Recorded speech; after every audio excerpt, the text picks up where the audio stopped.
Paropkarita idam shariram, which means our body is here for the service, and service is the greatest kind of prayer that we can offer to the Almighty. A very good afternoon to each and everyone present here, honorable juries on the dais, my worthy co-participants, seniors, juniors, and each and everyone present here for this very, very important, nuanced, and especially need of the hour kind of a topic that we are here to address and actually pay so much attention to by organizing a drive and promoting it at such a large scale.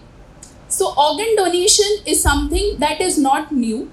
In the 1960, for the first time, a Nobel Prize was awarded in the field of medicine, just because he was the first surgeon who performed a successful kidney transplant back in the 1940s.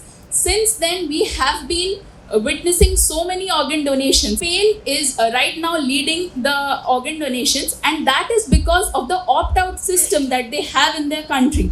By the opt-out system, it means that it is assumed that each and every individual, every citizen of Spain is ready to consent to donate their organs. Yes, it is that sensitive in their country. They take up organ donation that seriously that each and every citizen is considered to be pre-consenting to organ donation, and that is an important thing.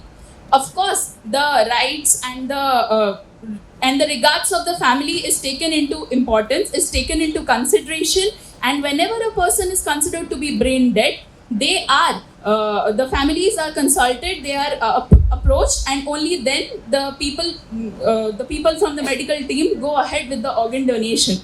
But moving on, there is so much of sensitivity, so much of understanding, and so much of urgency for people of Spain to donate their organs. When it comes to nuanced thinking and a public health approach, we all know about the HeLa cells. Biotechnology is booming right now. We know about HeLa cells.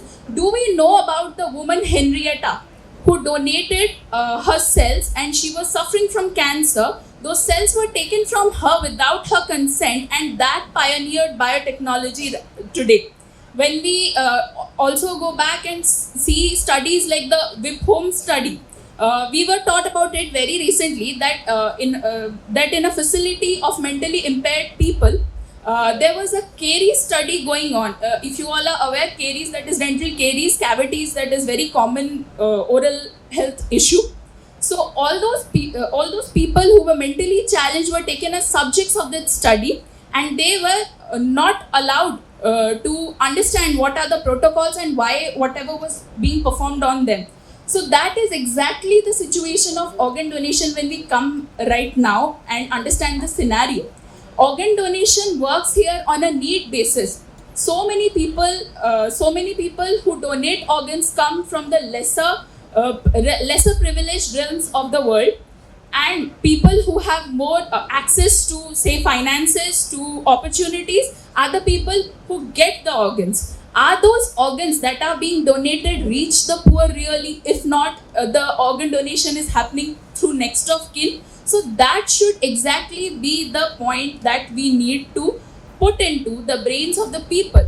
Today, we as the high-tech group of institutions, as we have gathered up here to take up such an important issue and go ahead and spread the word throughout to initiate and propagate organ donation, we must understand that organ donation should not just be for the socio-economically better fragment of the society, but it should reach one and all.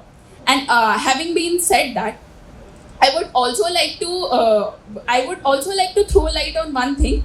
So many of us know who is the father of gynecology. How many of us know what researches exactly he did to become the father of gynecology exactly? So that is the point here. We need to also know why on the 13th of August we are celebrating this organ donation day and why we have gathered here exactly. It is because somebody who lost their life on a road traffic accident So his name was Suraj. He was a young boy, and he lost his life to a road traffic accident. And his several of his vital organs were donated. So we need to praise, cherish, and also give the stage, the spotlight to all those who are donating organs. Take them up as role models and follow them. And that should exactly be the message that we, as the High-Tech Group of Institution, are going to promote and propagate through this very beautiful initiative that the group has taken up. And with this, I would like to conclude, and I would like to say that organ donation is a nuanced, a very sensitive, very important topic, and it needs to reach every nook and corner of our country today. Thank you so much.